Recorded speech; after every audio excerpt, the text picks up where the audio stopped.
Well, hello guys, welcome back. You missed the party. We had a Mars landing party. For those of you that are flat earthers, it's just out in Nevada somewhere. Go look for it. But for those of you that believe in science, space exploration, the InSight landed on the surface of Mars, and we're here having a party, and they're mentioning tradition of the peanuts, so we had the peanuts and we were drinking coffee.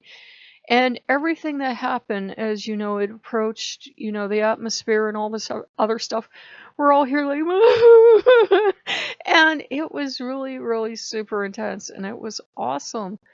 I'm so happy it landed, and Loki is a god of technology, and I know, like, a lot of gods that people associate with technology, so I'm praying to every single one of them. Scientists don't have that luxury. They have to do science that works. They can't, then do it halfway and then pray the gods do the rest. They have to do it the whole way. But as pagans, we can still believe in science, but then still pray to the gods that doesn't mess up, because Loki messes up my technology on a daily basis. He's especially associated with computers and the internet. So, and machines, so I'm like, please, please let it land. Have mercy on the tiny baby, because they're these tiny little informational, little computers with these tiny little legs and tiny little solar panels they put out, and they're so wee and cute. And it's one of those things where the gods understood why I was like getting emotional, and like soon as touchdown was confirmed, and it was confirmed everything went according to plan, everybody was jumping up and cheering and hugging each other. And you could have watched this on the the NASA. You just go to their website and they have a TV channel, and you can watch all their stuff, not just this. You can watch it TV all the time over there. It's pretty cool. So we did that, and that was awesome. And Loki was smiling, and the gods associated with technology got what was so hyper and amped. Because remember, anything we learn in space helps us here, and it helps, indirectly, it helps to push NASA forward. It helps to push forward to, they want to see what's going to happen if we have people go live on the moon. What would happen to people living on the moon? If people can live on the moon, can we eventually go live on other planets? Could we live on Mars? Could we colonize other planets? It's no longer science fiction. Would humans be able to make a environment in space that is infinitely renewable? So, like, you wouldn't have to worry about, running out of air and it taking 3 days alone to get from, Earth to Mars with new stuff. You'd be able to make this safe, stable environment. Could you do it? Now, of course, it'll come with dangers to live on a planet that doesn't have oxygen and other things naturally, but, I'm sure there will be plenty of brave people, not in my generation, but maybe a couple generations from now, signing up. I think it would be cool to go. I think it would be cool to be able, you can go live in a space hotel now.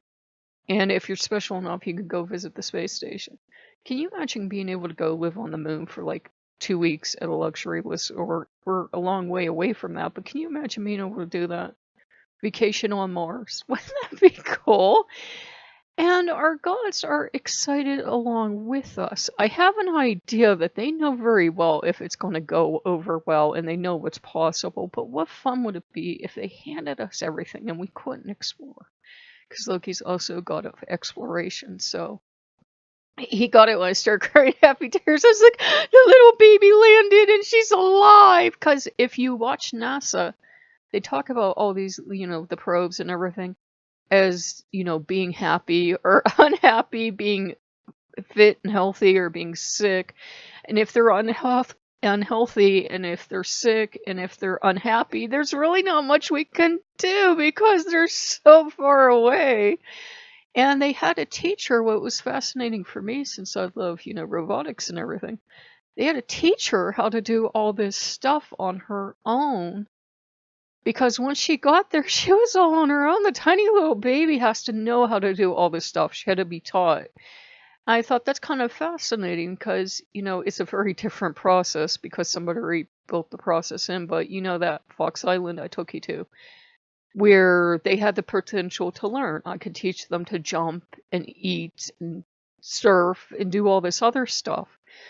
But once I taught them that, say I went away and they were running as a simulation, they would have to do it all on their own. No, it doesn't run as a simulation. Once you stop VR, stop the game. The game doesn't keep running somewhere out in space.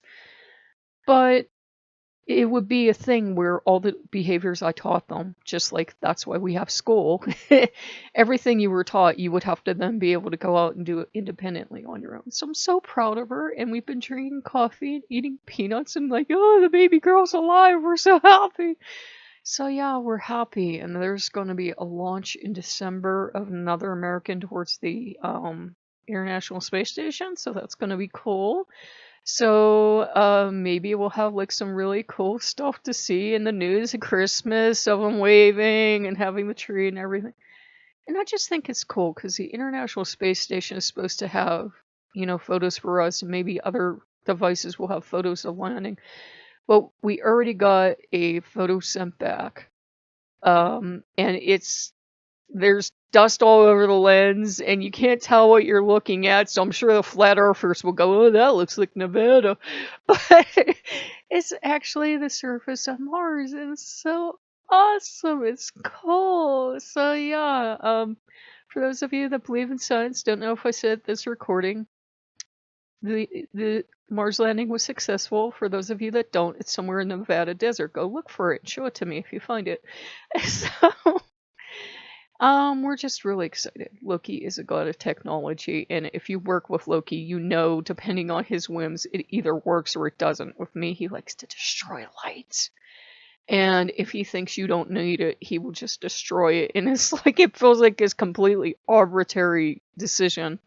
And if he thinks you need it, something that didn't work will start working. And it's one of those things. He's this very whimsical at times god, at least according to how we're seeing it. So I was glad that he didn't decide to put his paw on the landing in a bad way. I was like, please, she's just a baby. She's so far from home. And it takes us, actually 8 minutes to get everything she saw, because they were talking about, we were all celebrating and jumping around joyously. But we were actually seeing something that historically happened 8 minutes before we got to hear about it, but it was still cool. It was still cool. So I hope you guys like what you see. If you like what you see, like, comment, and subscribe. And I was gonna make a thing about, talking to you about why we have VR on the channel. I talked to you a little bit on Patreon about, it's not a thing of, oh, look what I have that you don't. When I talked to him on Patreon, I said, no, keep in mind, it's the one indulgence he got me to have because I have, chronic depression. And we've reached a point where there are no medications left. And it's cheaper than going to therapy for me. It's more accessible therapy for me. And I said, keep in mind, I don't have a car. I don't have a TV. Well, I have 2 TVs, but they're both broken. I don't have a cell phone. I don't have like all this other tech. So it was the one indulgence that he could talk to me about. And it's really not an indulgence, because for me, it's a mental health thing. And we try to share with you guys so you can at least get secondary help from it, just kind of chill. That's why I'm tending to lean more towards, safer, more kind of zen games. We've been waiting for like a week for this game that I keep going on Steam and checking it, and they keep saying, oh yeah, you can play it now. We go to play it, and it's not out. I don't know why. Every other platform has this beautiful meditation game for free, but we're not getting it on Steam, and I'm getting a little antsy. And it's not come up on Oculus either. You would have it by now. So, again, if you like what you see, like, comment, and subscribe, and we'll see you later. Bye-bye.